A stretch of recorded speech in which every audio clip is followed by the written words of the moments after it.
actually do this in tandem with you, but I wrote you about it. I was assuming that was how it's going to happen, but this is better sequentially anyway, Andy, because I wanted some time one-on-one you with the class anyway. So forgive the delay.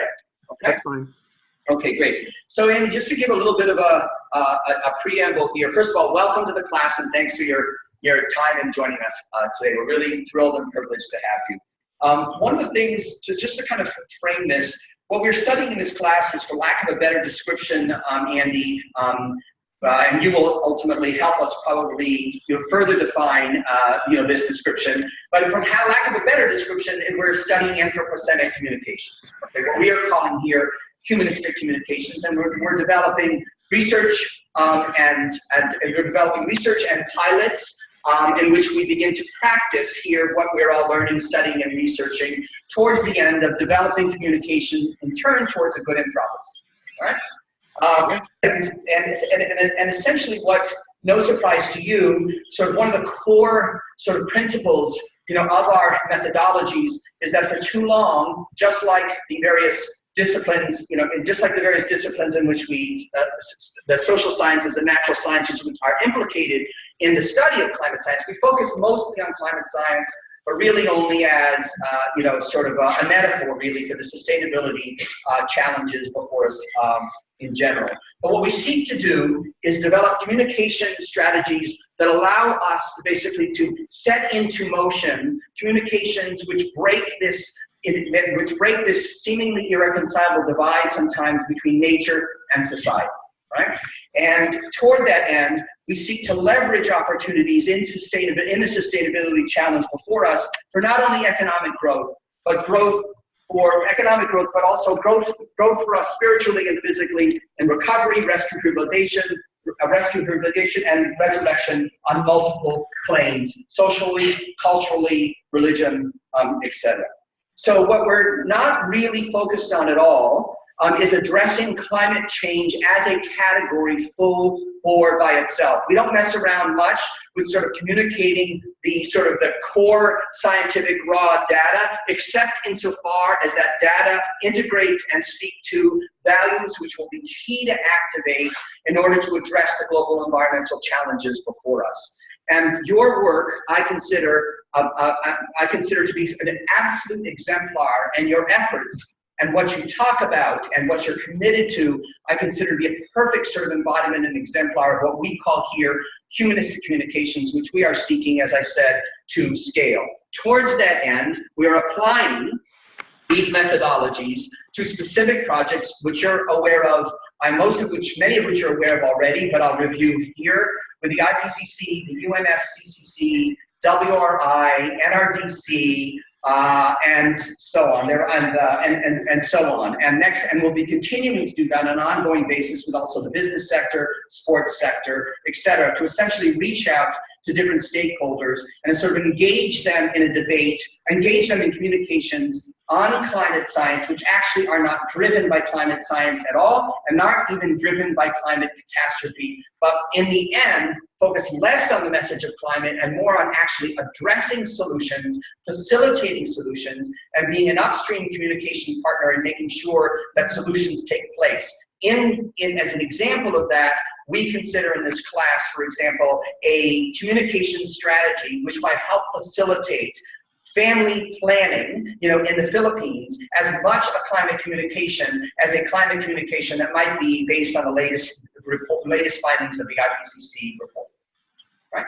So and I believe a lot of that is congruent with your work, and I think, as I say, I think you've been a real pioneer in this area. So welcome to the class, and go for it. Wow. Well,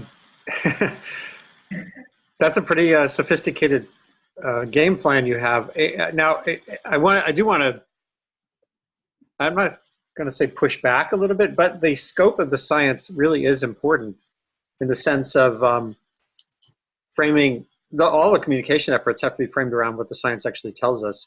And the science is still very complicated on the things, unfortunately, that matter most to society. In other words, it's not a clear picture. And so that really frames how you would proceed with a communication strategy. One thing, this is my 30th year. Some of you may know this already from my tweets. It's my 30th year writing about the human relationship to the climate system. I started out writing about this through the context of nuclear winter, which was the height of the Cold War. Carl Sagan and Richard Turco and Brian Toon and others theorized that if you had enough cities incinerated in a nuclear conflict, it would chill the climate and cause a devastating, nuclear winter, an enduring cold period. And so all the climate models that are used now to understand global warming, the ones that existed at that time, were being used at that time to figure out what we might do by cooling the planet through apocalypse. So not only would the nuclear war be terrible, but there'd be an enduring worse outcome afterwards. And that story kind of faded away. The Cold War ended, and Steve Schneider and others did more work on it, and it turned out to be more like nuclear autumn. There was actually a paper by Steve Schneider and Starley Thompson that proposed it would be more nuclear autumn. Now, where's your headline? Where's your urgency in thinking about that? Can you imagine me walking into the newsroom at the Times? Hey, new paper out, nuclear autumn. After a nuclear war, it just wouldn't hold up. So that kind of faded away. And then, of course, we went this by 1988. I was writing about global warming, and that was a much more enduring story. The science did not kind of modulate. Much of it did modulate in a certain way. My first article on global warming and my first book on global warming, which you can get online for 1 cent. Literally 1 cent plus shipping, of course. But I think for $3.99 you can get your own copy of this. And look, it was endorsed by Senator Al Gore. I don't know if you can see that. Yeah. And who else was there? Oh, Bill McKibben, who had just written The End of Nature. At any rate, when I was writing those books, a lot of what we understand, let's say, about hurricanes and global warming seemed much more stark at that time. Then right now it's much more nuanced. Like we know, it looks like there'll be fewer hurricanes overall in a warming world, but more of the ones that form will end up more intense than they otherwise would have been. So that doesn't really tell you much if you're the mayor of a coastal city. It says hurricanes are bad, and so that that doesn't really crystallize the message. It's not like nuclear autumn. Doesn't mean no problem. But it means that uncertainty is normal, that more science doesn't always answer questions. It actually makes questions harder. That's what happens in science.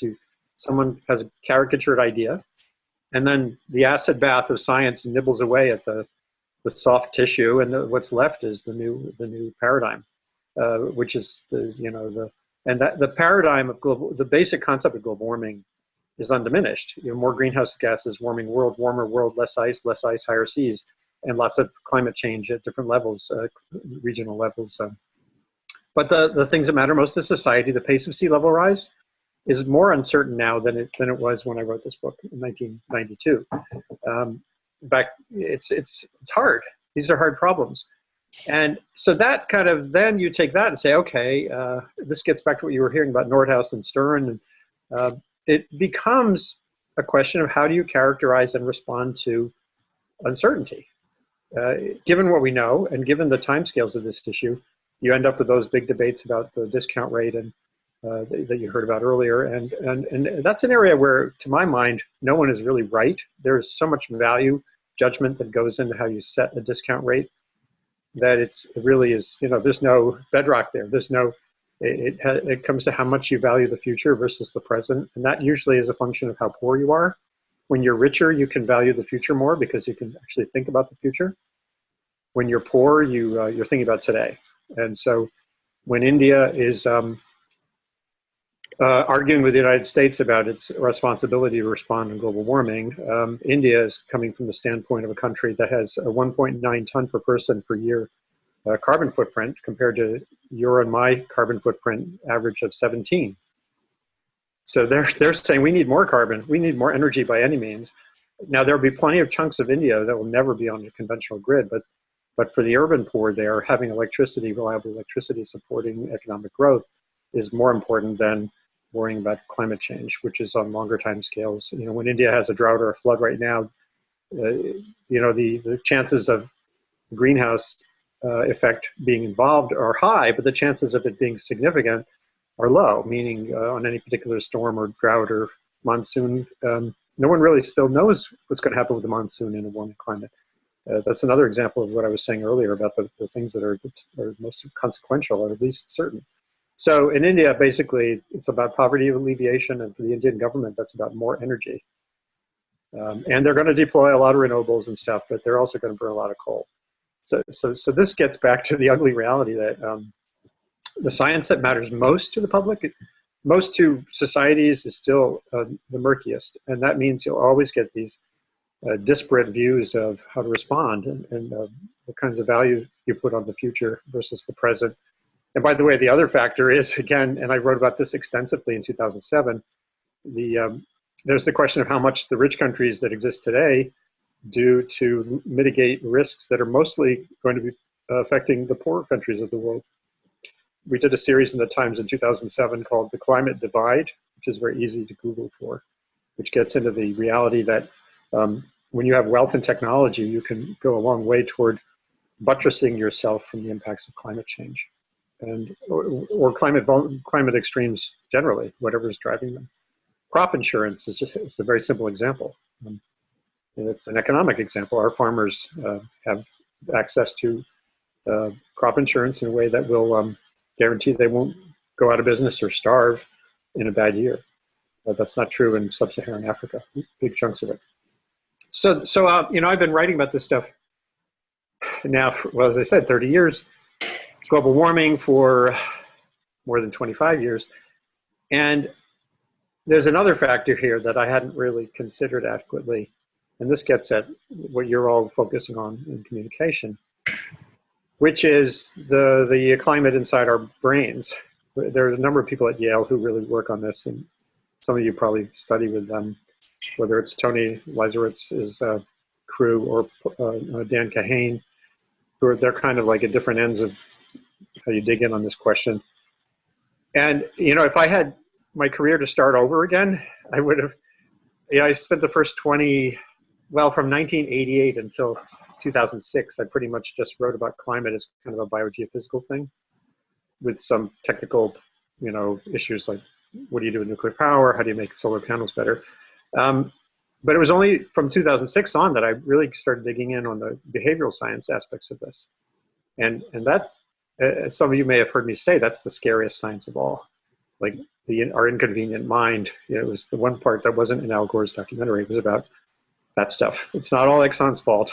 It's part of this is related to our slow awakening to risks on long time scales or to complexity or uncertainty. We have very different responses to different kinds of threat signals. And the more I looked at that work, especially Dan Kahane's work and other stuff like what he does, culturalcognition.net is where a lot of that is collated. And yeah, he's been a guest in the class a lot. We work with him a lot. Oh boy, well, I'm sure that's been fun. He's always provocative and quirky. It's interesting, yeah. But so as a lifelong communicator, a lot of what that work was saying was communication doesn't matter, information doesn't matter more, and this is not just climate change; it's vaccination. Look at the latest. I loved Jimmy Kimmel's video the other day of doctors getting righteously angry about people who don't vaccinate their kids. I don't know if you've ever seen it. You should check it out. It's hilarious. And it's basically doctors are swearing and saying, I've spent all this time in school and you guys, you goddamn idiots, you should start vaccinating your kids. And it makes me feel good, but the behavioral work shows very clearly that message is not going to budge someone who's already in a silo out of their silo. So this is not restricted to greenhouse gases.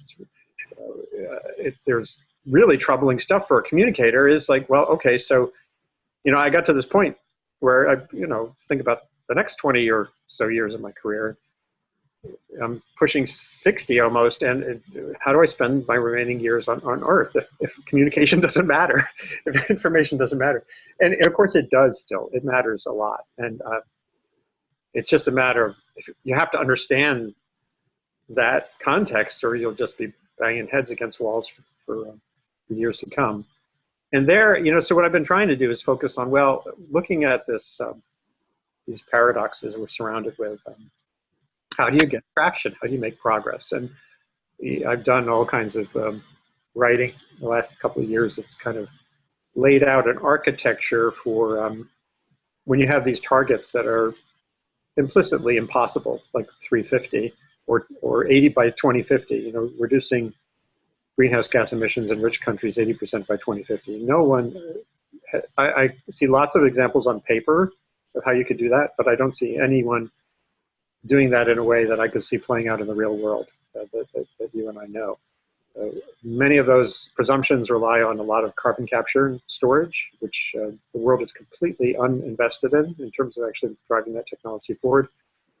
The deployment scale of wind and solar would have to be beyond imagining in terms of thousands of wind turbines, and it negates the reality of NIMBY factors. Not only NIMBY, but you've probably heard the phrase banana being build absolutely nothing anywhere near anything. And it makes NIMBY look like a walk in the park. And this relates to transmission lines and all the things you would need to have big changes in the grid to handle distributed renewables. So looking at all this stuff, you think, the way I see we can go forward, though, and I laid this out a little bit in a piece for Audubon magazine in November, and in the talk I've been giving, is that maybe we have to focus less on numerical targets and more on targets for the traits we could foresee building society's capacity to do the things that are necessary to decarbonize a growing energy menu. By the way, Danny, that's exactly the communication strategies to activate exactly that is what the entire class is devoted to. Yeah, and then, you know, I have my own little mantra of traits, and I just shortened it to a list of words that I tweeted in 2013, and I'm way overdue to sort of try to articulate in a book, but books take time, and I don't know, pain in the butt. So, but they're basically bend, stretch, reach, teach, reveal, reflect, rejoice, repeat.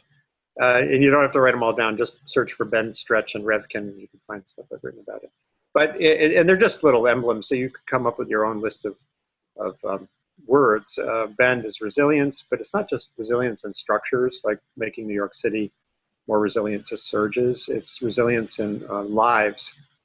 And the people who interest me are people like Billy Parrish, who created this solar financing company called Mosaic, and who started out as a hallway agitator at the climate talks. So he went from being a student activist to being an entrepreneur, solar entrepreneur.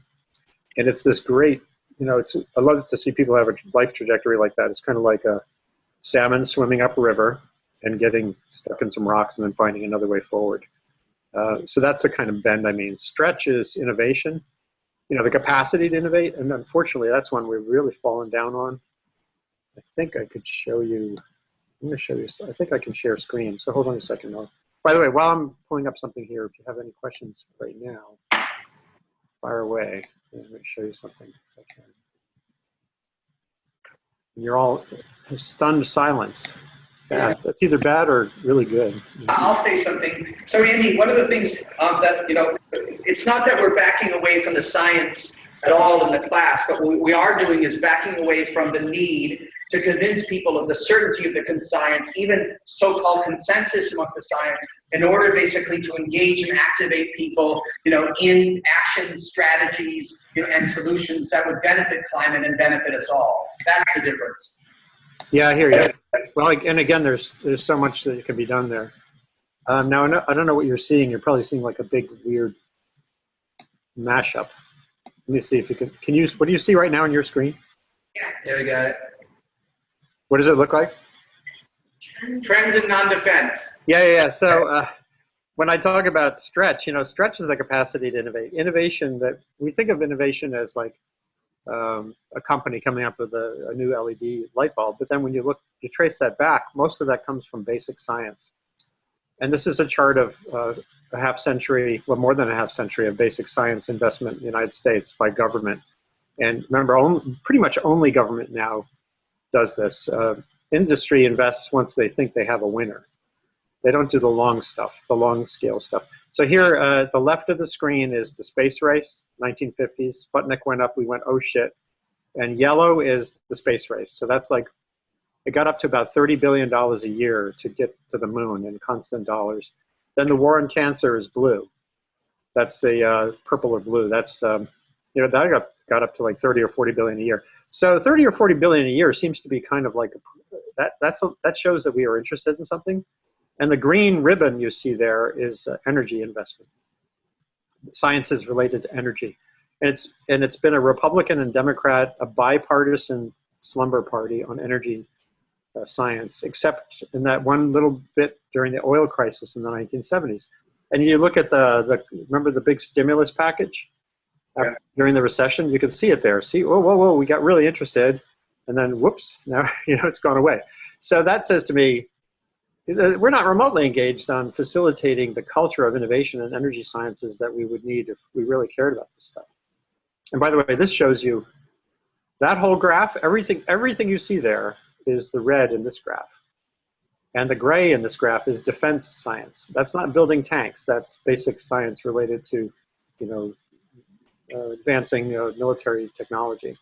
So anyone who thinks that we're engaged in, at the level of inquiry we would need to be in to address a problem on the scope of global warming is fantasizing.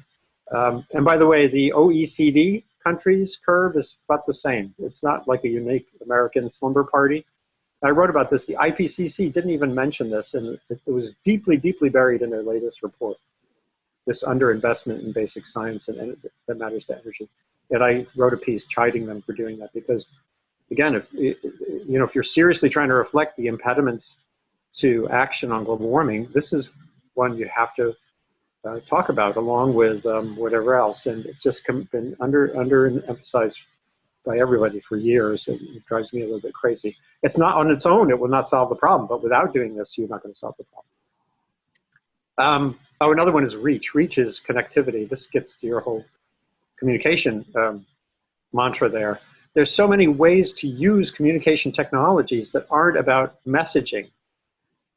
I think it's really important just to think about that. Communication is not just about messaging, it's about connecting people. And there's so many ways to advance understanding and get the right idea to the right place at the right time and have the two people with disparate but related ideas get together. The connectivity that comes through Twitter, that comes through here, this is a YouTube enterprise in India that has farmers videotaping advice for other farmers on how to grow their crops more effectively. It's fantastic. This is exactly congruent with the work of the class. And yeah. And I am a fan of Twitter. The hashtag is a great thing. The hashtag was invented by Chris Messina, one guy in 2007, way back in 2007, came up with the idea of using a pound sign as a way to consolidate a group discussion in cyberspace.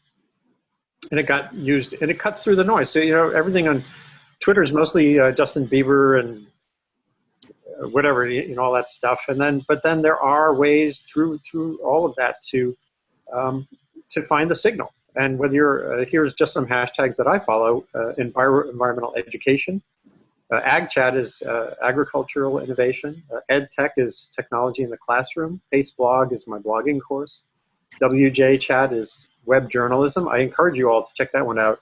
It's every Wednesday night there's a live chat around that, and it's about the frontiers of online journalism. Bird class is just down the road from you guys at UConn. There's a professor who's innovated using Twitter in the classroom, and her students studying bird behavior have to tweet when they see birds doing something interesting, and they use bird class.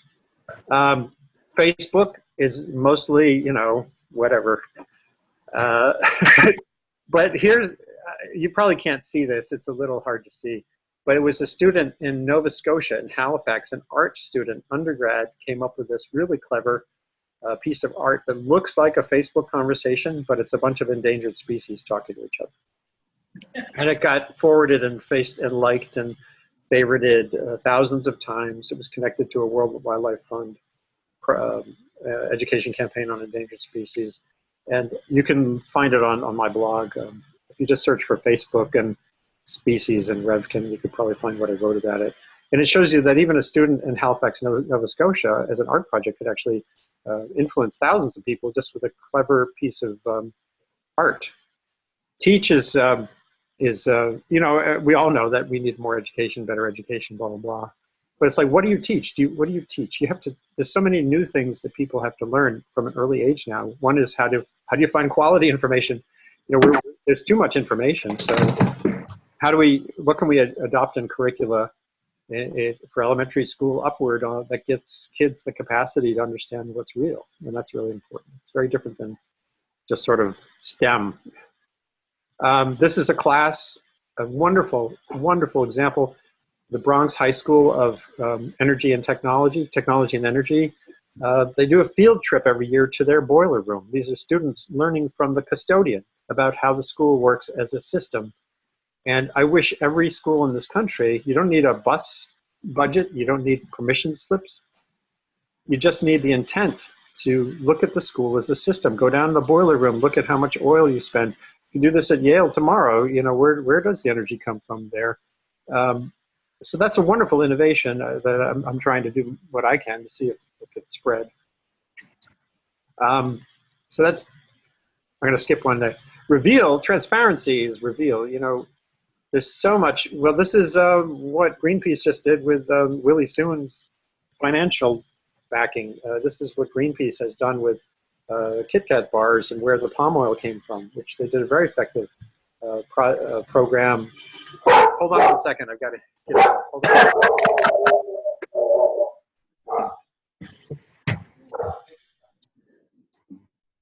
Yeah, he knows.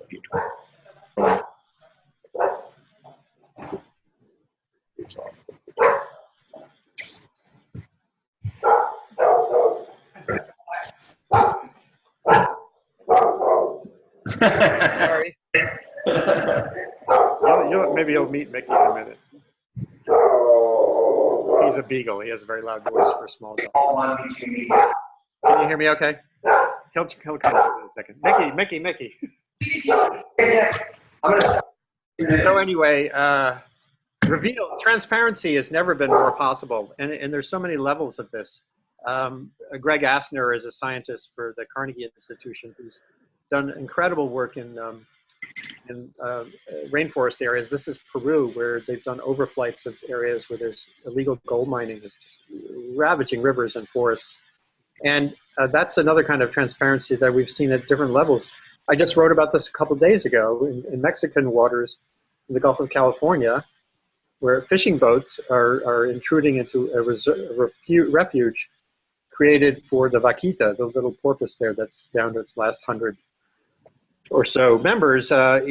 Mexico has been kind of like lax about actually making that a refuge a reality, and remote sensing has demonstrated whether Mexico likes it or not, that there were 90 big shrimp seining boats in that area.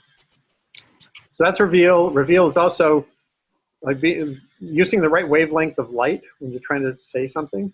This is a beautiful sunny day in Colorado. It's an oil storage tank, and it looks pretty unremarkable. When you look at it with infrared camera, it looks like that. So if you're trying to sort of crack down, make sure that the EPA cracks down on leaky oil infrastructure and methane emissions, you better choose your frequency, your wavelength correctly. Showing and telling, there's so many ways to use graphics innovatively. This has nothing to do with the internet, it's just clever. This is Adam Neiman, who I've gotten to know. He's a science illustrator in England who shows the atmosphere this way. That's, if you peeled away the atmosphere, put it all at sea level pressure, that's the volume. So it's a great starting point for a conversation about the atmosphere as global commons. Reflect is science. It's like reviewing the data, reviewing and making sure you're not sort of static, always finding ways to use information and move forward with it. And reflect is also, though, something else. I've tried to make this point often, which is that data are only the starting point. This gets back to what we were saying about the discount rate. You know, it's values and data. And I was at this meeting for 4 days at the Vatican last May, with the Pope and everybody. You know, you can see anyone see me in the crowd. It's kind of my Zelig moment. I'm over there. Paul Crutzen, the Nobel Prize winner, is sort of crouched down behind Walter Munk, who's got the walker. Walter Munk is one of the world's, well, he's probably the greatest living oceanographer. And I was lucky enough to be part of this because of my Anthropocene work over the years. And what this represents to me is the coming together of data and values. The whole meeting was called Sustainable Humanity, Sustainable Planet, Our Responsibility.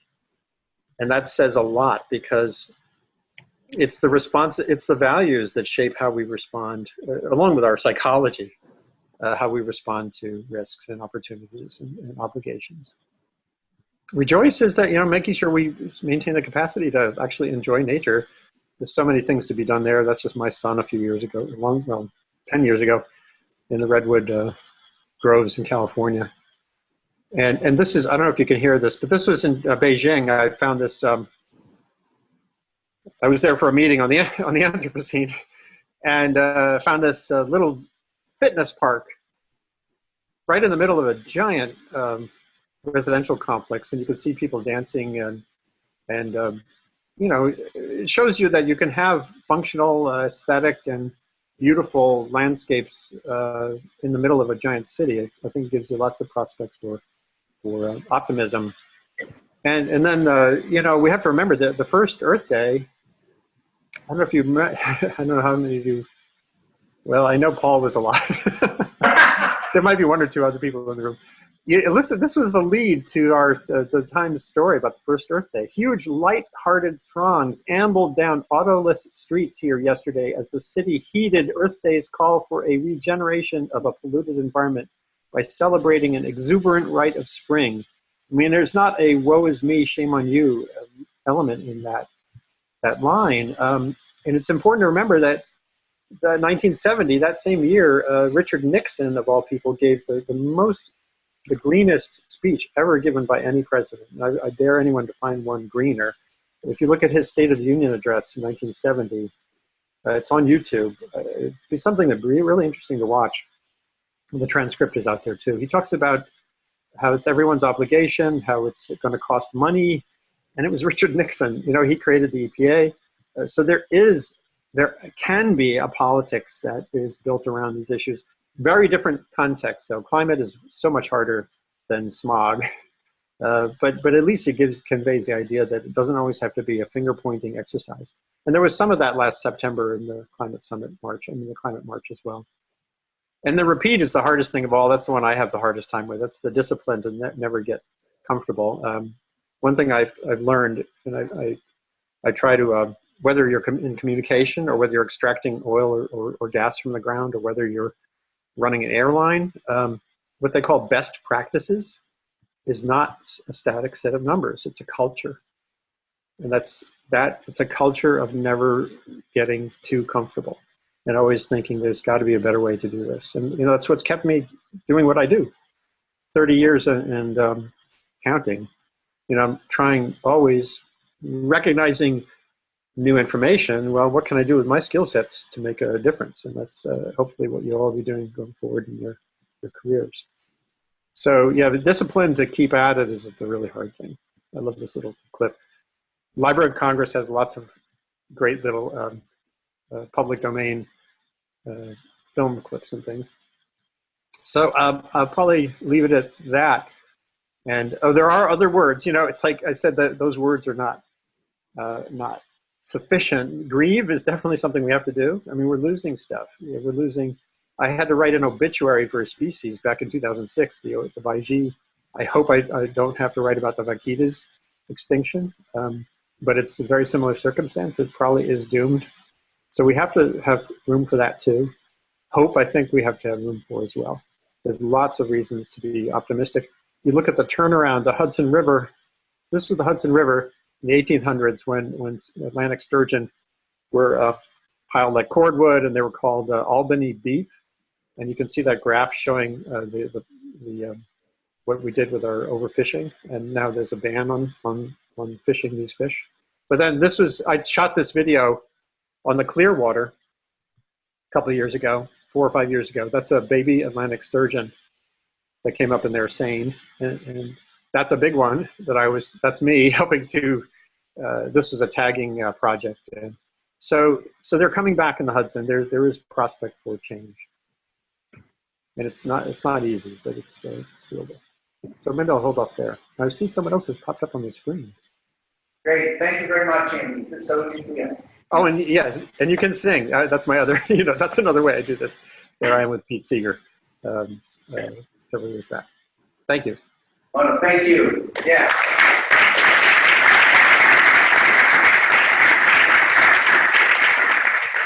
Okay, great. So, any questions? Please.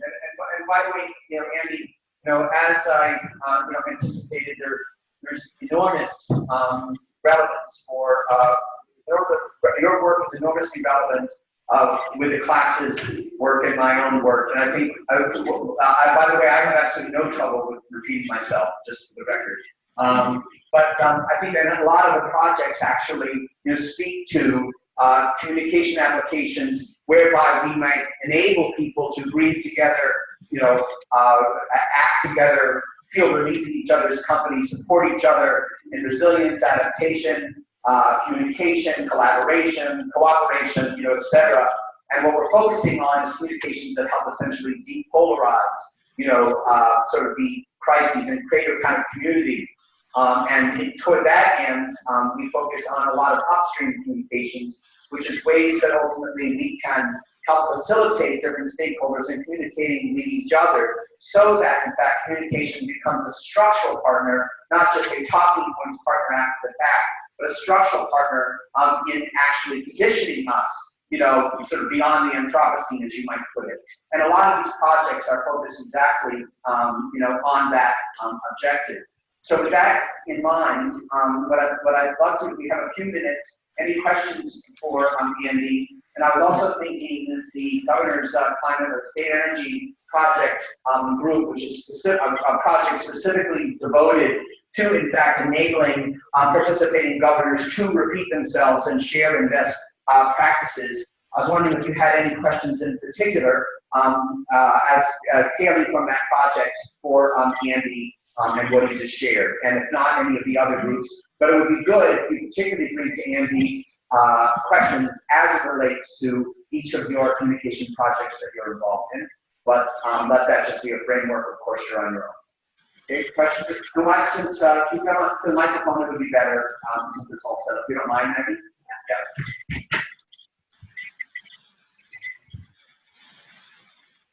Yeah. Don't worry about it.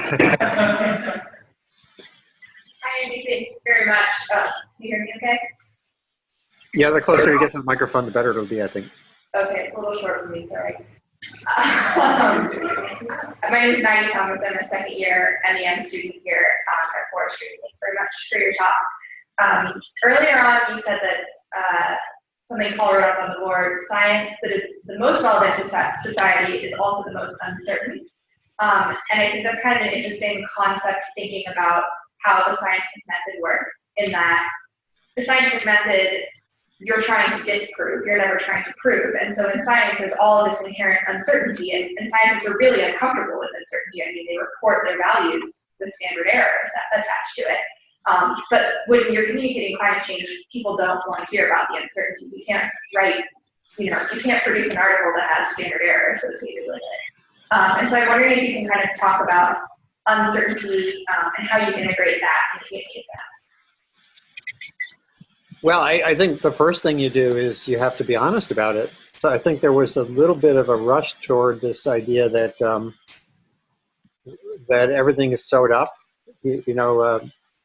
Al Gore's movie was important. I think it also, when I wrote about it back when it came out, I wrote about it as kind of a lawyerly, it's just like a lawyer summing up a case in front of a jury. You cite the stuff that makes your point and you ignore anything that doesn't.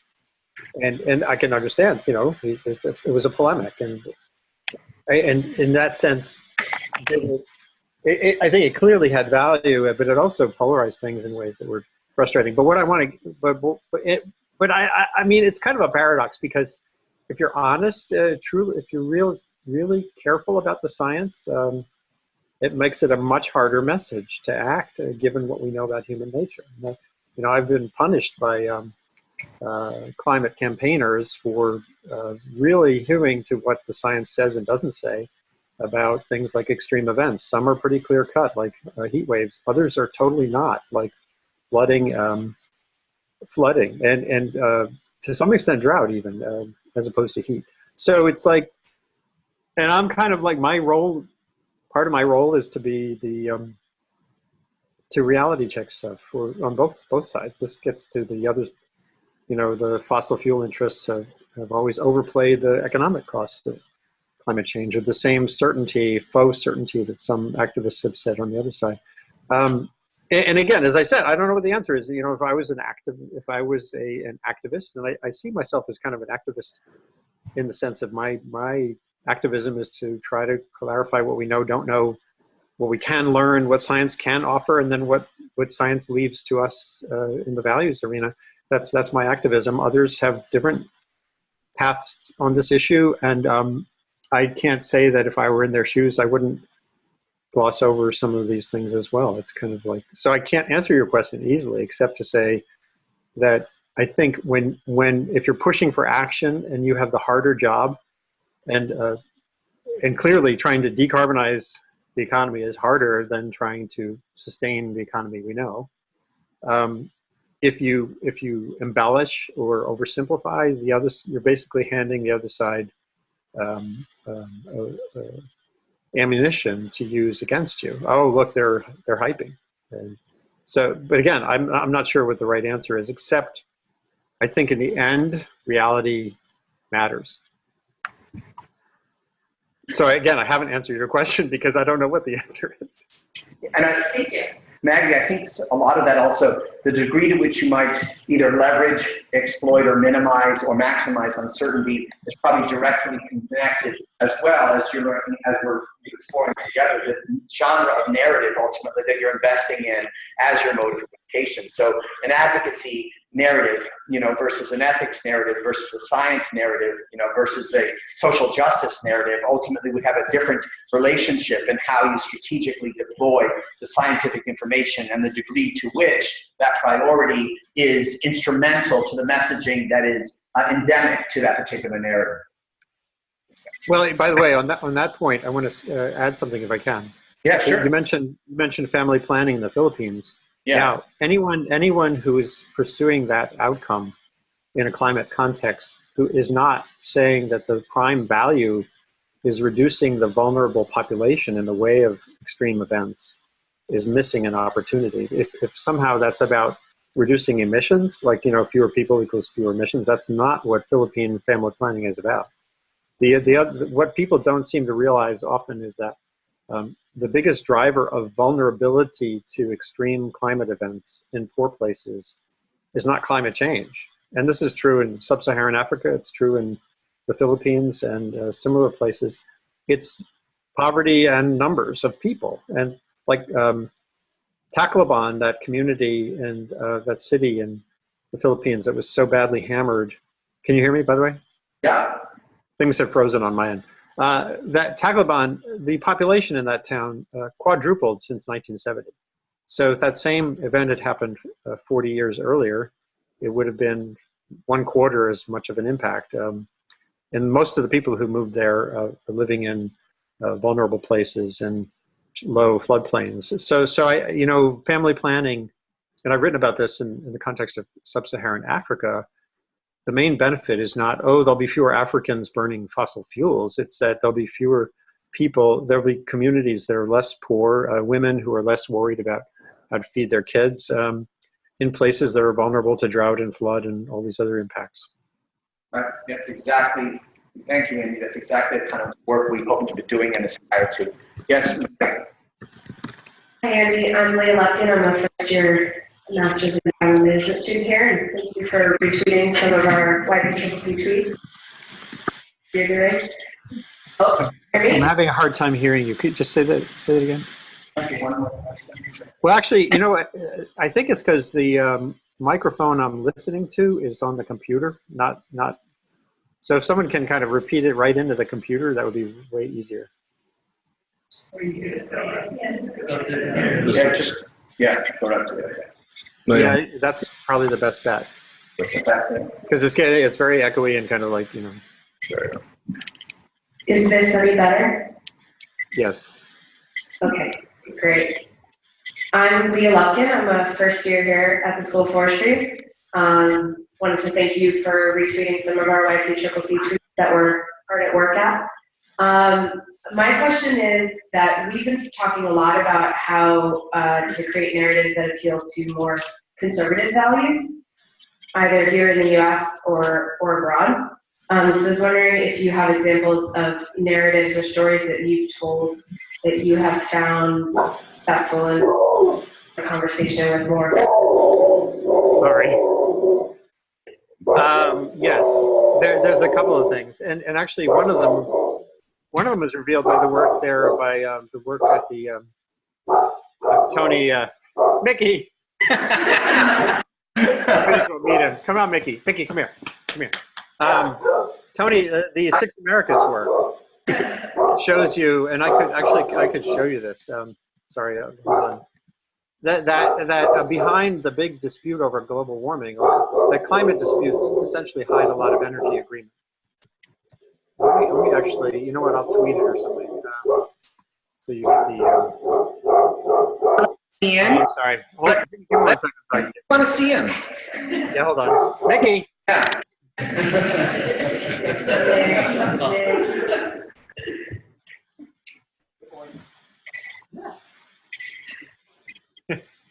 Yeah, you do have to see him. Come here, Mickey.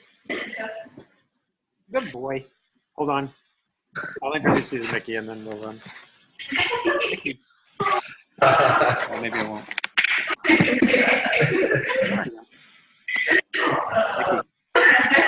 Say hi to the. Tweet Ted Nordhaus and tell him we're 5 minutes late. There he is. All right. He's kind of shut up. There's the mailman. All right, hold on.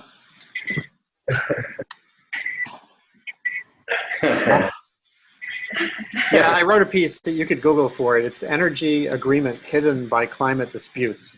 And basically, a lot of the Six Americas work that you all know about shows you that there's powerful concordance around energy innovation, even around efficiency, energy conservation among a much wider chunk of Americans than there is about global warming.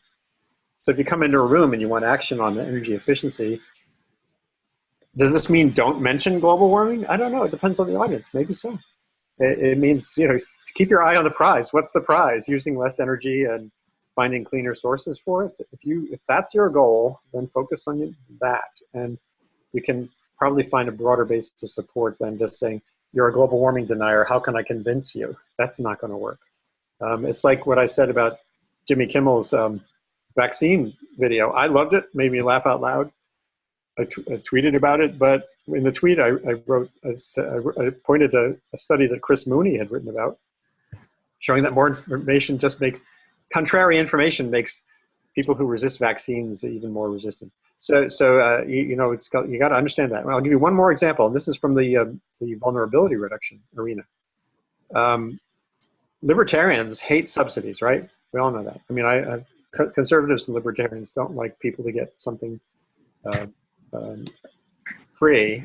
So if you hate subsidies, you're not going to be happy to know that we still in this country give a tax deduction to someone for for the mortgage interest for building a second house in a fire zone in Colorado. So a zone that we know is likely to burn anyway. We know is going to be more likely to burn in a world of with a changing climate. We still have give that, taxpayers, you and I, give that subsidy to people who want to build a house in a place in Colorado that we know is a high risk for fire. Same thing with floodplain, you know, with discounted flood insurance. But of course, that flood insurance reality that, again, my libertarian friends agree with me on, you know, you just looked at the politics of that, it was horrible. What happened was the bigger waters bill was great progress, and now they're rolling back because people don't want to pay more for flood insurance. Oy. So it's never easy, but at least you can have some sense of overlapping interests. Great. Any other questions for Andy? Anyone? We have time for one more question. Go ahead, Nathan. Also, Andy, I was slipped a note while you were talking. I don't think you're going to be blogging about the governor's climate accord, but just in case that comes out, that's confidential, and I wasn't supposed to actually name it. So just so you know. Okay. Yeah.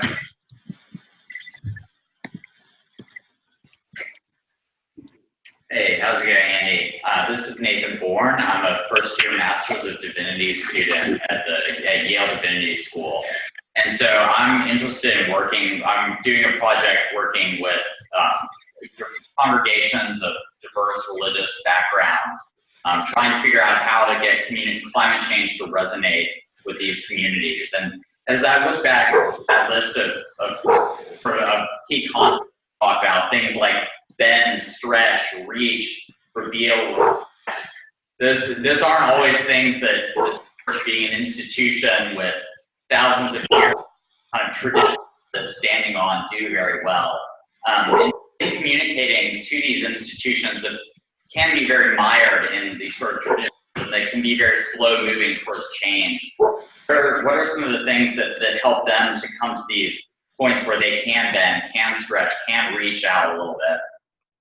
Did you say can or can't just then? Yeah, they can. How do you help empower them to bend and stretch, reach, to do these things that are kind of contrary to the nature of something so kind of big and unwieldy? Well, it's an area where there's been a lot said about the potential to get people like-minded to act on something like climate. The problem there is, just as there's an ethical argument to limit our impacts of rich countries' emissions in poor places, and or to pay them for the impacts, there's essentially same argument could be made for the ethical justification for them using more energy where they have so little. And this came up in 2010. I saw this up close. It was unbelievable. That was the Cancun climate talks, and there was at one booth, they were handing out these wonderful ribbons that said, there were green ribbons that said, "End energy poverty." So it was, what a great thing. But you know who was handing them out? It was Mr. Monkton, Lord Monkton, who I'm sure some of you know about. An arch climate skeptic at a booth that was run by fossil fuel interests. And the reason they were getting traction with that message there was because most green groups don't want to be honest about that end of it, which is that this idea that poor countries should be satisfied with a dribble of energy, which is what, if you look at some of the prescriptions for solving the climate problem, it's way, way, way, way less energy use than we have in developed countries. Then you're actually, someone could come at you with an ethical argument against your argument. So the ethics, that it only takes you so far. You could be a very ethical religious person and say, my prime concern is that women in sub-Saharan Africa have to walk 4 hours a day to get the firewood to cook a meal in a choking, smoke-filled hut for their kids.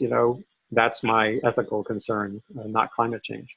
In fact, I'll give you one last example of how this plays out. John Christie, a quote-unquote climate skeptic, very published scientist, University of Alabama, Huntsville. Decades ago, he was a missionary in sub-Saharan Africa, and it's so clear to me that his experience there is what has created for him a very different ethical framework when he looks at what we know and don't know about global warming. It's not so much the data; it's his framing is about the ethical responsibility of us to facilitate growth in poor places, dominating his concern about the long-term implications for poor or rich places of greenhouse gases. So I'm just trying to, I think that hopefully that gets to the idea that I wouldn't count on too much traction coming through that arena. Unless your message includes both ends. That basically the world has two energy challenges right now. One is less carbon, the other is more energy in places that don't have enough. Well, and a lot of what we're focusing on is doing that very thing of thinking about, well, how do we take these things that are values, that are ethical considerations, and show that there's another side to it, rather than telling people to focus on something different, adding on to what they're already focusing on. Well, I think that approach is right. Thanks. Yeah, I think the connection between ethics, generally speaking, has been attached to restraint and all of the sort of the negative values and protection. And here, ultimately, what we're looking to do is also connect those same ethics with opportunities for promise and growth, and development, and sort of hitching ethics to a wagon that has not traditionally or historically been the case, particularly in the religious, domain and the progressive domain, really as well. Okay, great. Is there anything from the adaptation group that have a question for Andy? You good? You good? All right, Andy, thank you very much. We're going to take a break now. Really appreciate your time, and we look forward to more with you. Thanks a lot. I'll be in touch separately. Thanks. I really appreciate the time too. I always learn from these, and I wouldn't mind sitting in for. Is that Ted waiting to come up? Yeah, I'm waiting. Oh, there you go. Yeah. So anyway, but do think about this. I don't get any money. This is like ancient history, but 1 cent, that's a collector's item. This is the first book that proposed that we have an Anthropocene age. So just keep that in mind just for fun. Totally appropriate for a class in Anthropocenic communication. So thank you. And please, anytime you want to stop by, just shoot me an email. We'd love to have you on your way to visit your son, or is it your mother or your father in this area? I can't remember. Your parents? Several. My brother and my parents, yeah. Okay, good. Right. Okay, great. Thanks again, Andy. Take care. Bye-bye. Bye. Great. Yeah, thank you. Yeah. Hey. Hi, Ted. Sorry. Hi, how are you? Good, Ted. I'm sorry for the delay. I think I guess there was a little bit of a miscommunication, and I think that there was Andy also I think wanted to go sequentially. So I think that's where we're at right now. So sorry about the sort of miscommunication. Not a problem. Great. So those of you, I know I promised you a break here. So I think are you guys all good? If you need to take a break, so do what you got to do as we're sort of engaging with Ted, okay? So first of all, Ted, thank you for taking time with us, today. Just to kind of frame this, pursuant to our discussions on Ted, this is a class which we're calling Humanistic Communications, and others may call, for lack of a better description, a class in Anthropocenic, communications. And essentially what we're seeking to do here is develop communications, and we're piloting communication strategies that seek to break through this sort of nature and society divide that has so hindered and polarized discussions on the global environmental challenges before us. Towards this end, we have specific projects that we're piloting with sort of science institutions, governmental institutions, and NGOs and business, religious sector, worldwide, on actually deploying communications that actually seek to engage them, in a sustainability challenge. And one of the things we're doing is we're backing off. As a matter of practice, we back off from persuading people about climate change, in particular, and seek to essentially develop communication strategies that, while are scientifically accurate, absolutely address folks' values and absolutely accept as a sort of a core mandate that without growth, we're really essentially going to go nowhere. So a lot of the work here and a lot of the communication strategies that are being developed, as I have made you aware of, are actually very much inspired by your approach and your partner Michael's approach, to which we are applying very specific communication strategies and developing methodologies and frameworks therein. So we're thrilled to have you. The class is pretty well informed on your writings, your research, your work. We're really sort of fans of it. We find it to be an enormously good tool as a sort of a foundation for the communications that we're developing. And and I'm sure a lot of the questions ultimately, after you're done talking, that we'll engage you in will be related to those particular projects. So allow me to kind of just introduce, them in this class.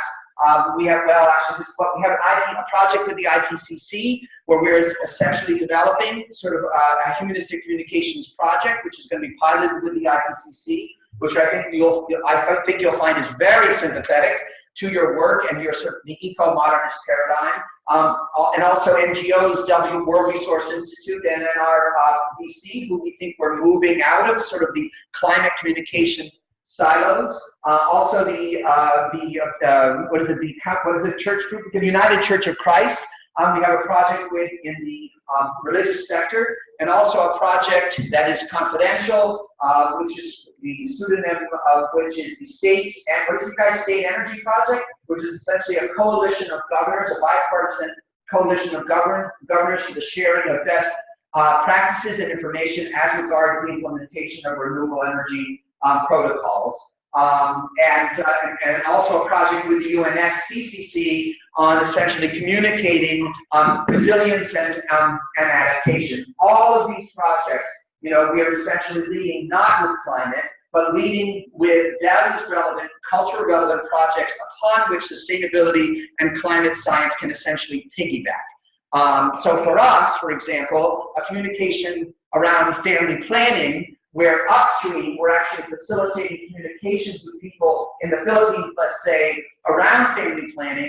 that for us is a communication project, and that for us is a climate communication project.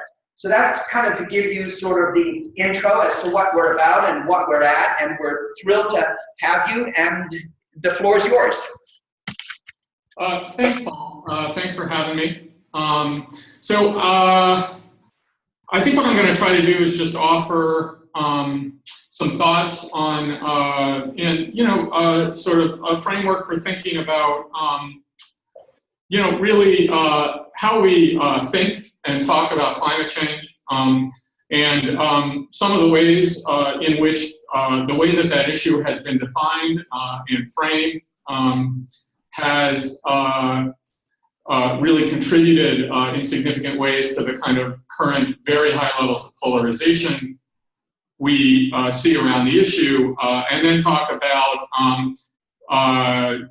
some of the things that we can do to sort of depolarize, turn down the volume, and hopefully over the long term create conditions in which there might be opportunity to find some common ground and make more progress on the issue politically and at a policy level. And I want to say up front that what I'm going to suggest here, I think in sort of the world of climate communication, there's been a lot of focus on kind of communication strategies that have been sort of largely divorced from the sort of underlying understanding of the issue and the sort of policies that have been advocated in response to it. So there's been a kind of a proliferation of climate communication strategies that has been largely sort of divorced from any similar rethinking of what it actually will take to mitigate climate change. And so, as a sort of broader framework for what I'm going to say, I think it is to say that until you actually reconsider the underlying sort of solutions, set of solutions and agenda for addressing the problem, I think that all communication strategies will fail. I want to talk first about some of the things that I think in terms of climate communication that have contributed to and helped drive the polarization that we see. Then talk about some of the sort of keys to undoing some of that. And really kind of three things that I'll focus on that I think in terms of the way that the issue has been, the focus, the framing, and the communication that has really driven polarization. And that is a tendency toward very apocalyptic messaging, a very heavy focus on the soft, basically what has been called the soft energy path as the sort of central technological pathway to dealing with the issue, and then a very heavy policy focus on tax and regulatory strategies as the central sort of policy solution. And it is actually, when we look at the kind of polarization around the very basic definition of the problem around climate science, I think it has been the conflation of those things, the science the technologies and the solutions that in very powerful ways have sort of undermined efforts to actually kind of find some societal pathway forward to addressing the issue. So apocalyptic messaging, let's start there. You know, something that has sort of been a feature of the climate debate since really the very moment that the issue sort of burst into the public consciousness. You know, various versions sort of suggesting that unless human societies very substantially change how they organize themselves and very fundamentally changed our way of life, whether that references capitalism, economic growth, the way we organize our energy system, how we consume, that sort of basically societies would face catastrophic impacts. And for the moment, I'd like to put aside how particularly accurate in terms of the actual climate science, or certainly any consensus science, those claims have been, and just sort of talk about some of the psychological dimensions that have come from framing the issue in this way. You know, there is a very long-standing and sort of you know, strongly empirically supported literature on the concept of system justification. Basically, that there's significant portions of the population that think that the world is basically a fair and just place, and that tend to respond extremely negatively to claims that sort of the existing way that our social, political, and economic system is organized is sort of fundamentally unjust or needs to change. So when you look at sort of differences in attitudes between conservatives and liberals, not just on climate change, but a huge number of related and unrelated issues, sort of system justification is this sort of psychological construct that comes up again and again and again as sort of something that really sort of drives the divide between liberals and conservatives, climate activists and climate skeptics on all sorts of issues, most especially attitudes towards climate change. And, you know, think about it this way. You know, if you go to, you know, basically what a lot of climate advocacy has done has basically, you know, gone to sort of folks on the right side of the sort of ideological and political spectrum and said, look, we have this climate science. There's no debate about it. It's settled science. And it says that basically, unless we fundamentally reorganize society, put the, you know, sign off on the sort of largest, one of the largest expansions of the federal regulatory state in American history, you know, American society is going to basically, over the long term, collapse. And for people who believe that, you know, our economy, our political system, even our energy system actually has provided us with many benefits, they not surprisingly have responded by saying, well, if that's what your science says, no thanks, I reject your science.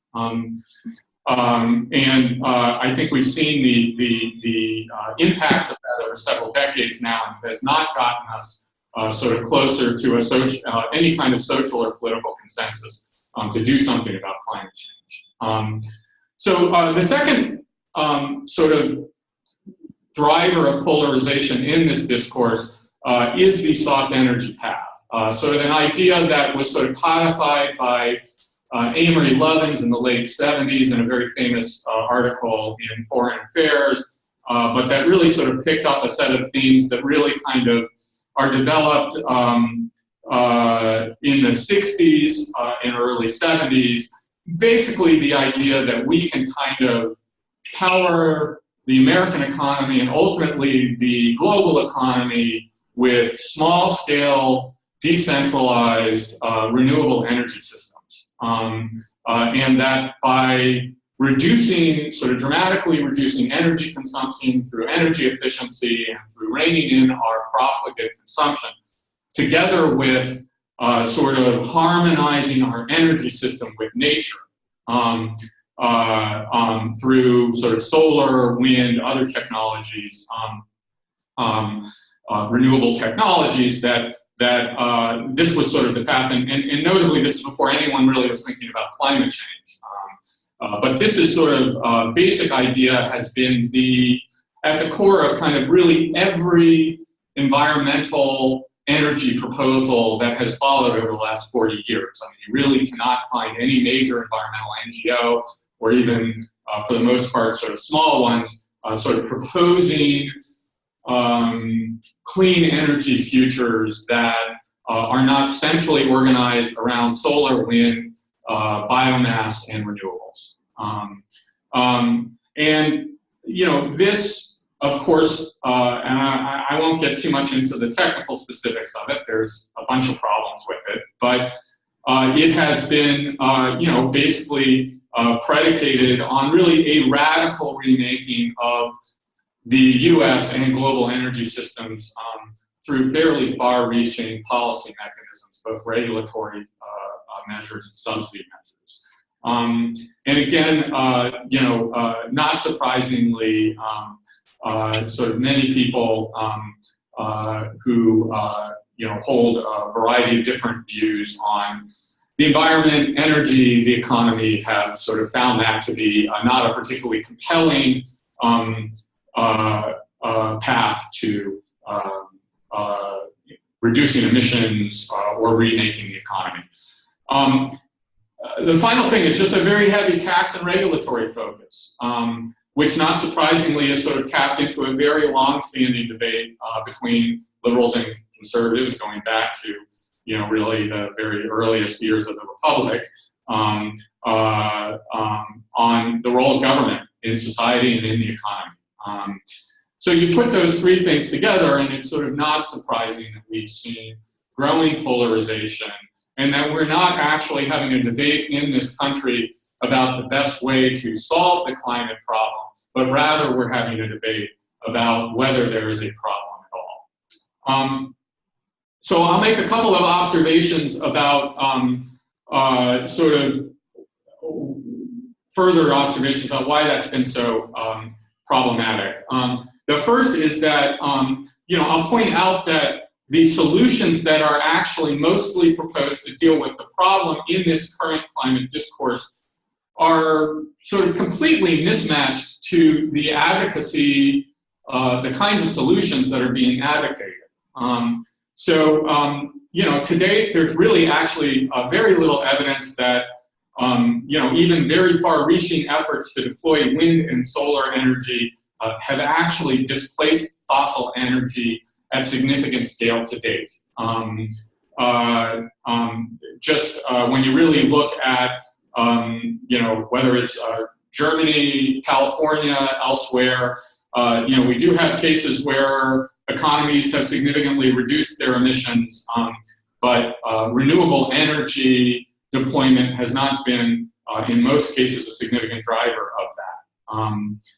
And so arguments for the soft energy path end up mostly being about the future, about how cheap and practical solar and wind are going to be in the future, often in the near future, claims that have been sort of basically the same claims being made for the last 30 or 40 years. And even as those technologies have gotten better, they still remain significant, real significant technical and economic obstacles to scaling them. How soon we're going to have large-scale energy storage.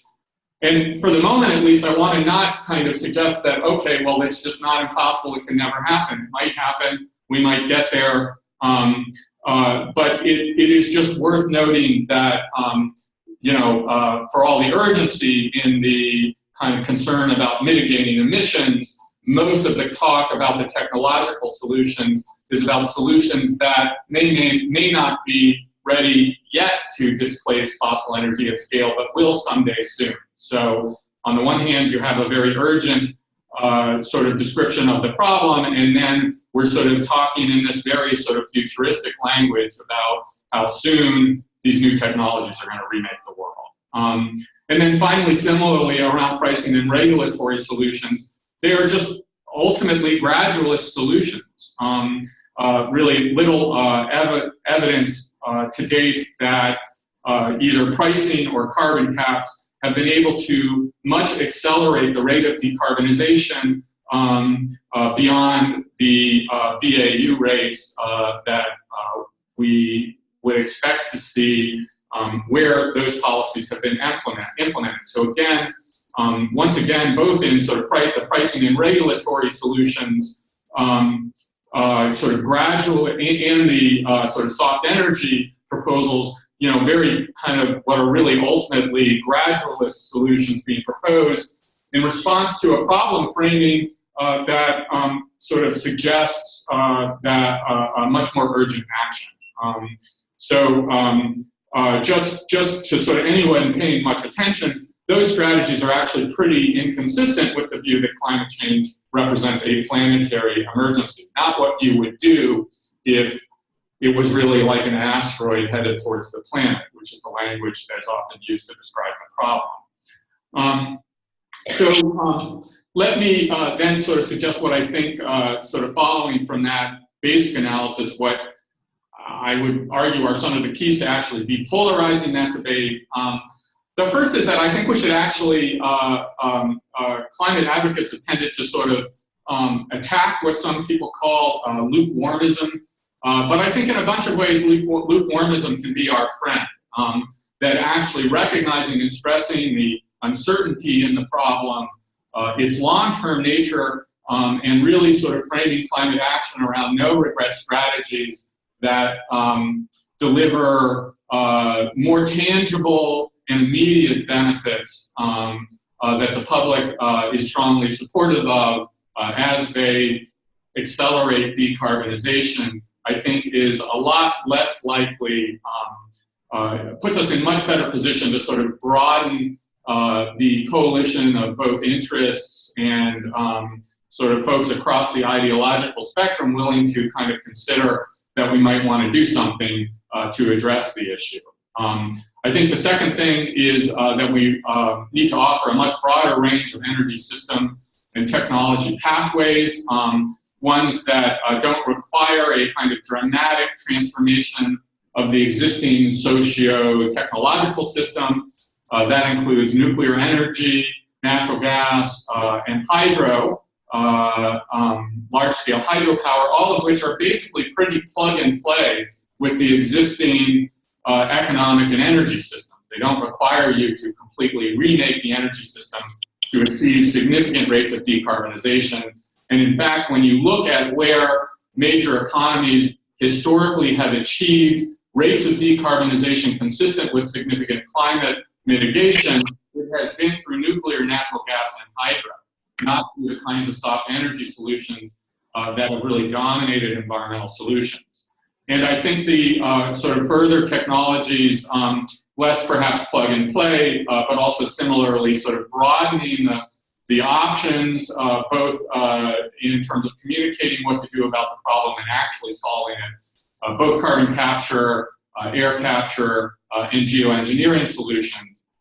And to be clear, I'm not an advocate of geoengineering solutions, but I think we know that when we actually allow that, we might have, that they may be part of the solution in the long term. I think we know that a lot of people who are otherwise skeptical of whether we need to deal with the problem or should deal with the problem are much more open to solutions. And then finally, I think we just need to start the discussion about how we deal with climate change around the discussion of technology and adaptation, both how we, what the technological pathways are to dealing with climate change without requiring sort of deep levels of economic sacrifice, profound transformations of our economic and social systems, and also talking about and recognizing that we can adapt to much of this. And again, I think really strong evidence in the sort of opinion and psychological research that when these problems and the solutions particularly are framed around technology and adaptation, a much broader segment of the public is sort of open to recognizing that as a problem we should do something about than when we narrowly define it around mitigation and around soft energy solutions. Finally, I just want to observe that, I think there has been a tendency to sort of say, well, this is just sort of soft pedaling, kind of trying to sort of spin this for the public. And I just want to suggest that kind of everything I've suggested here is actually quite consistent with the existing sort of consensus science on these questions. So, the kind of claims of looming apocalypse from climate change, certainly in the near or medium-term future, are just simply not supported by either mainstream climate modeling or scenarios. That doesn't mean that those risks are not a possibility, and one can decide how much of a precautionary approach towards lower probability risks one wants to take. But when you look at the IPCC scenarios, even the high emission scenarios, basically they all see continuing economic growth through the end of the century. And as I said, there are a variety of more extreme scenarios that have been suggested, modeled, otherwise, but those sort of remain well outside of what the actual consensus science is. Similarly, there are really no serious climate mitigation scenarios that actually see significant climate mitigation without substantial contributions from natural gas, nuclear, hydro, and carbon capture. So again, that sits in the mainstream, whether you're looking at IEA, IPCC, any number of other sort of serious, well-regarded analyses of what the path to mitigation looks like. All of those foresee a strong role from technologies that have mostly been excluded from the advocacy solutions that have dominated the discourse. Finally, to the degree to which regulatory caps, pricing, other strategies are likely to achieve significant emissions mitigation, and you can go see this in virtually all of the modeling that's done, that is virtually entirely dependent upon assumed rates of technological change. So without very significant technological change, you really are very hard-pressed to find any plausible scenario for mitigation that does not that achieves significant mitigation without costs and impacts in terms of on human well-being that I don't think most people either in the public or even climate activists are willing to entertain. So I think when we stay actually well within the sort of actual consensus evidence and analysis on all of these questions, I think we get both a more plausible strategies for how we get to mitigation, and I think we kind of create the conditions under which we can have a much more productive public discourse and debate about how to deal with the climate issue. One that actually might be joined by folks on the other side of the political spectrum versus just very strongly resisted. And that doesn't mean there won't still be debate, there still won't be sort of competing strategies for how to deal with climate change. But I think if you had a choice between having a situation in the US Congress today where you have sort of one party that is apocalyptic about climate change and the other who says it's basically a United Nations hoax, I'd much rather have the two parties competing with competing agendas for how to deal with climate change that look very different from one another than, which I think creates a possibility ultimately for some compromise and collaboration where today, really the climate debate is just a zero-sum game. So that will conclude my remarks, and I'm happy to just have some discussion about people's reactions to that. Well, first of all, Ted, thank you very much. That was wonderful. Thank you. Yeah. Ted, a couple of things. Ted, I think you'll find that we're quite, sympathetic here in what we are in the process of, developing our strategy, communication strategies that help marry the urgency of the problem with less gradualist solutions. I think we're very sympathetic to that, and we're focused on that. My question is, as with regard to what you just closed with given your emphasis, which I agree with, by the way, and I think many people in the room agree as well, with a focus on technology and adaptation to actually help meet the problem. I don't know that I entirely even agree, based on what I'm hearing from you, that I would call you, for example, a lukewarmist. So it seems to me that what you're basically doing is actually, from our standpoint, from a communication standpoint, actually taking the problem serious enough to actually engage in solutions and creating engagement and investment in solutions that you really believe can work, namely engaging stakeholders in adaptation, and developing risk and resilience, and essentially generating a sense of optimism and promise in addressing their vulnerability. And the other is in technological advance. So my question is, as you think about sort of mechanisms by which both parties could work together on this problem, are you suggesting, or would you suggest, that in fact that it would be best to sort of let's say those on the left, who are advocating more for mitigation and slow energy solutions and regulation, ultimately collaborate with those who are more on the side of technology and adaptation, let's say? Do you think there's a middle ground there, or do you think the sort of technology and adaptation model, in that it's less binary, is the way to go, period? Well, yeah, I mean, I should say a couple of things. I mean, first is I'm not a lukewarmist, to be clear. You're accused of being that, but I don't find you. I think practically, I think the kind of precautionary approach that many sort of advocates sort of suggest, I think is just simply not going to happen.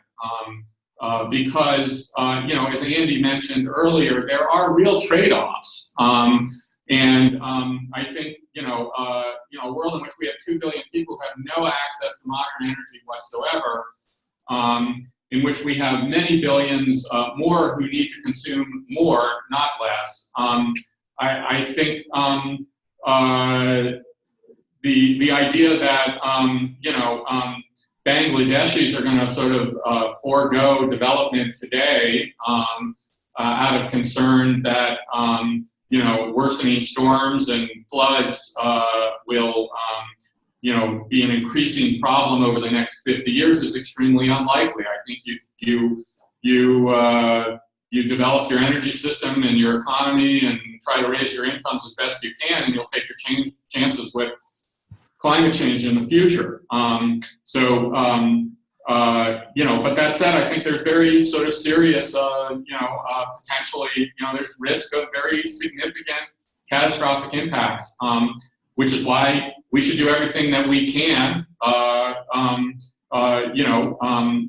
considering the trade-offs as well to mitigate emissions. At the same time, I think that most of the things that I would argue we should do to deal with climate change, I would argue we should do even if there were no climate problem. Moving up the energy ladder to cleaner, denser, cheaper fuels is something that we've been sort of doing to one degree or another for several hundred years. And the faster we do that, the less air pollution we're going to have, the better public health outcomes we'll have, the less land impact from energy systems we'll have, and also the more rapidly we'll mitigate emissions. Similarly with adaptation, whether you think the latest major natural disaster was worsened by climate change or not, I think there's a strong case, particularly in most especially in the developing world, to make societies more resilient to natural disasters, whether they are a result of anthropogenic warming or not. So I think all of these things do not require one to have a particularly catastrophic view of climate change to believe that these are important things that we should do. So then specifically, Paul, on your question about, I'm not sure I quite understood it, but climate, sort of focusing on technology and adaptation versus mitigation. Well, of course, sort of technology is mitigation, and I would argue that there will be very little mitigation without a very strong focus on technology. I would very happily have a competition from Republicans advocating technology and adaptation, and Democrats advocating caps and taxes and whatever on climate change over what we have now, which is basically one side saying it's the end of the world, and the only solutions are a set of things that the other side in this debate finds just sort of completely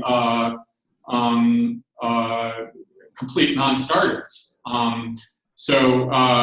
I think we live in a democracy, and sort of politics is the art of compromise and sort of meeting, sort of bringing interests in parties that have very different views of the world, very different economic interests together to sort of find solutions that that everyone can live with. No, Ted, that's great. I think you addressed my question inadvertently. But I wanted to make sure that the class, fully understood. I didn't think that. I thought maybe we were in danger there of the class understanding that maybe you were creating another sort of binary opposition between tech and adaptation on one hand and mitigation and soft energy on the other, when in fact something like technology, for example, could be a through line in each of these areas, but your emphasis or investment in technology, if you're, let's say, you're more on the progressive side, may be more on mitigation than it might be on adaptation, but still there are through lines and essentially, ways of both of those camps kind of working together by establishing certain nexes of mutual interest.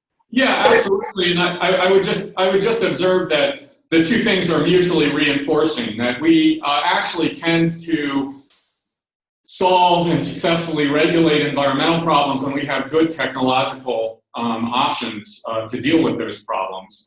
And we generally don't do very well when we don't.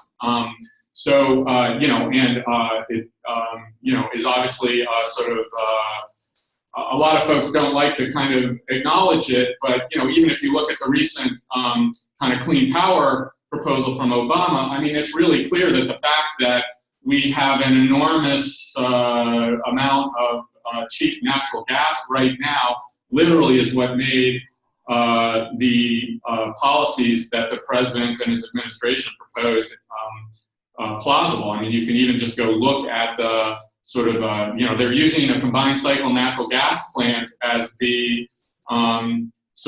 which is quite a radical thing to do. Historically, the standard under the Clean Air Act has been the best available technology, and the administration is now saying, well, the best available technology is a combined cycle natural gas plant as an alternative to a coal plant. So without cheap natural gas, that doesn't happen. Another case in which those things are mutually reinforcing, and I think in a less sort of literal way, I think pretty good reason to think that once people think that, start getting focused on adapting to climate change, they take the reality of the problem more seriously and are more likely to also support mitigation. So, okay, and I want Maggie to ask one more question for you, and then I turn over to Maggie and the others. So some would say, and Andy possibly, amongst them, that are so far, our investment in research and in technology and in energy technology specifically, it has been so weak, and so timid and so uncommitted.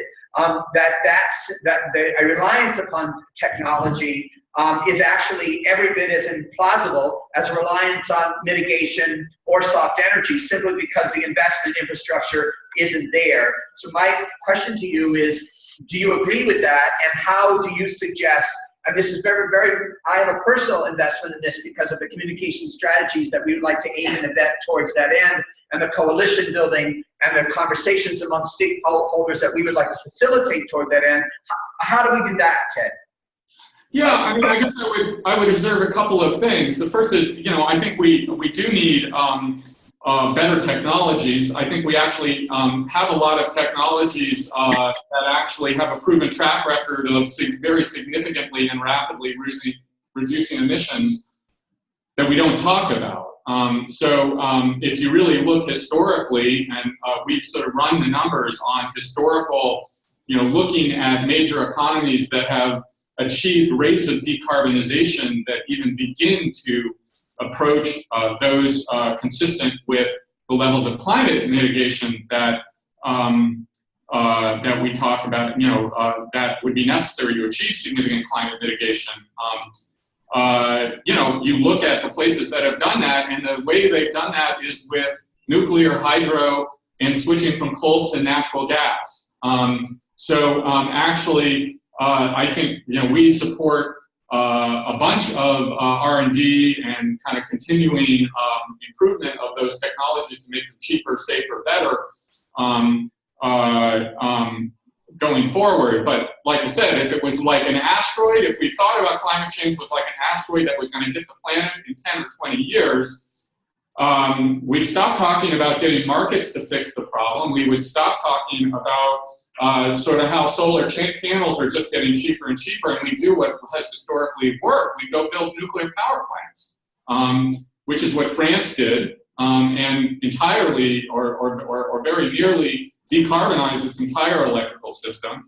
It's what Sweden did. And when you really look at just the history of successful rates of decarbonization, that's how we've done it. So there's a technology-centered approach that actually could achieve very rapid reductions in emissions without waiting for R&D or anything else. Now, do I think we're going to do that? No. I think that most societies don't work the way that, aren't organized the way that sort of France was organized in the 1970s. But I do think it sort of suggests that we have a lot of technological options that we're not taking seriously enough. And that particularly the folks who are most concerned and catastrophists about the problem are rejecting out of hand in many cases. And I think that's a huge problem. Right, and that's what we're helping seek address. In fact, next year, we are going to be partnering with the NRC and the nuclear industry on particularly addressing communication strategy in that area. And as our relationship continues to evolve and continue, I'd like to invite you into that forum if you're interested. Sure. Yeah, Maggie. Sorry to everyone in the audience who has also heard this. Just before you, we heard Andy Revkin speak. And in his talk, he said that the science that's most important to society is the science that's most uncertain. And that's kind of an interesting concept and statement given how science works and how hypothesis testing works, which is that in science, you try to disprove your hypothesis, and you back into conclusions, and you check off all the causal relationships, and then you state your conclusion, and you have some sort of error, standard error associated with it. You have uncertainty. Science is very comfortable with uncertainty. That's just how it works. But the public doesn't want to see that or read that or hear that. The public wants certainty. They want, to know the causal relationship and why it's happening. And so I'm just wondering if you could talk sort of about, given that dichotomy, as a science communicator yourself, if you could speak to the value of owning up to uncertainty, but also the danger of that as well.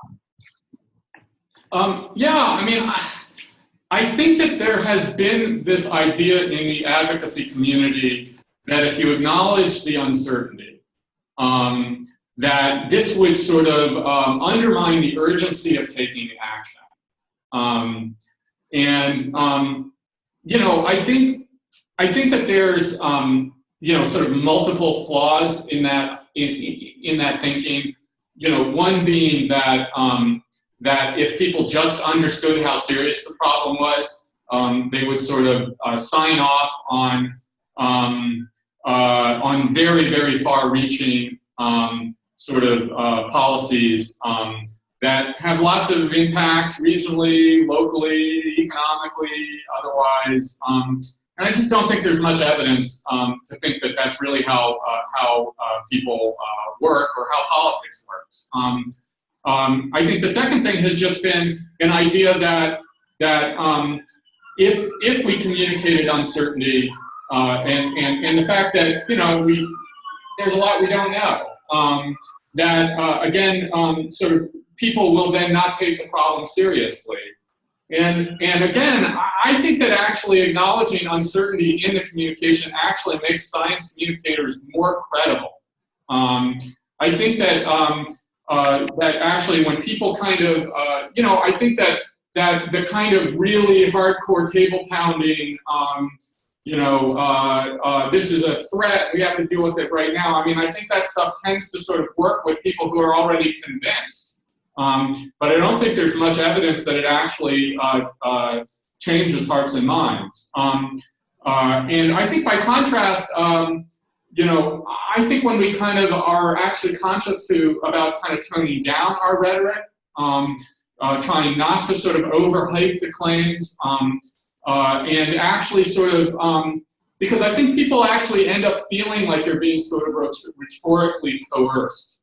And especially when, which has made things even worse, I think, in the climate context, when very, very strong claims about the science without, really very little acknowledgement of the uncertainties are then tied to, pretty sort of polarizing solutions and demands for action. And you put those two things together, and I think it's just been absolutely toxic in terms of kind of getting sort of mobilizing public opinion in ways that could kind of drive us towards action on the issue. Great, thank you, Paul. Great, thank you. Any other questions, lady? We have time for one more question. Yeah. We have time for one more question. One more question.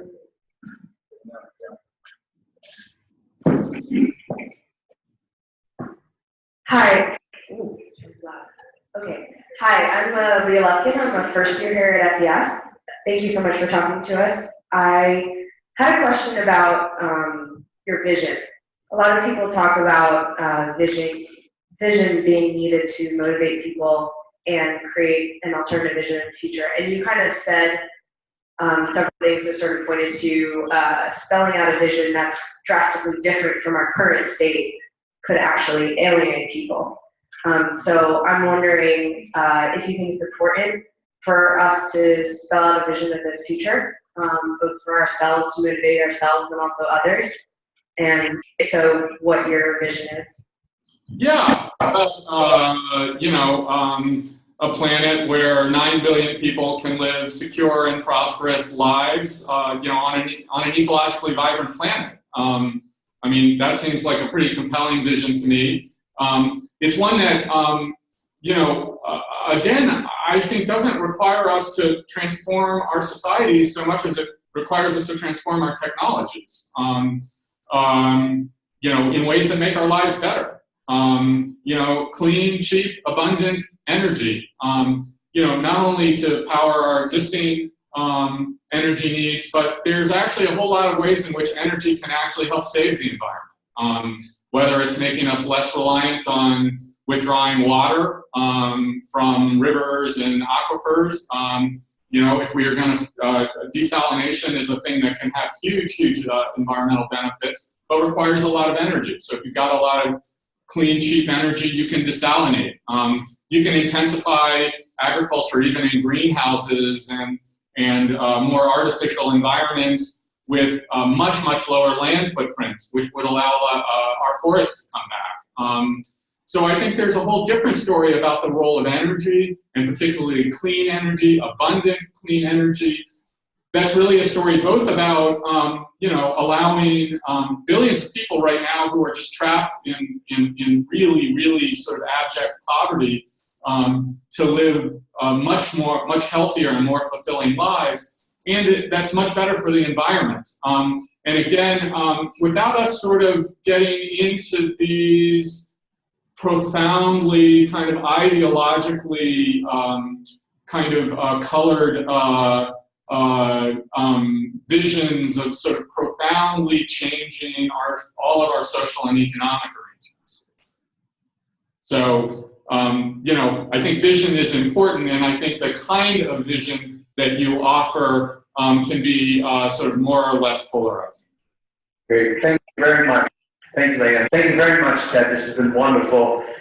We look forward to talking to you further in the semester, as you and I have discussed. The possibility of you unfolding your eco-manifesto, and we'll eco-modernist manifesto.